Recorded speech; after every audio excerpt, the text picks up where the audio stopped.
ধর, ভাল লাগে না। ওই বেটা মাছওয়ালা তো এখনো এলো না। তবে কি আজ আর আসবে না? কালকে তো এতক্ষণে চলে এসেছিল। দেখি তো কলাটা এগিয়ে।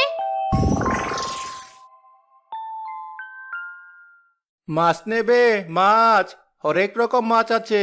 তাজা তাজা মাছ, ইলিশ আছে, পুঁটি আছে, আরো আছে রুই। চাও যদি পাবে, আরো তেলে ভরা কই। মাছ নেবে? মাছ, তাজা তাজা মাছ। হি হি হি হি। ওই যে মাছওয়ালা, আবারও মাছ খাবো। আর একটু কাছে আয়, তারপরে খপাত করে ধরবো আর খপাত করে খাবো।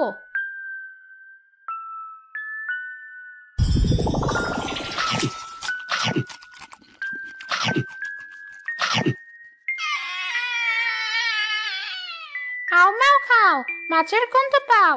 মাছ পাগল শাকচুন্নি, আরো মাছ খাও। হি হি হি হি। যাই, এবার ঘুমোই গিয়ে। শাকচুন্নি তেঁতুল গাছে ফিরে যেতেই কবির আবার খেয়াল করলো তার মাথার ঝুড়িটা হালকা হালকা লাগছে। হায় বিধাতা, মাথার ঝুড়িটা এমন হালকা লাগছে কেন?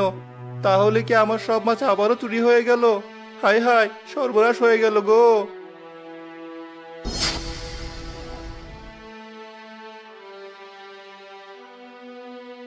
এসব কি হচ্ছে আমার সাথে?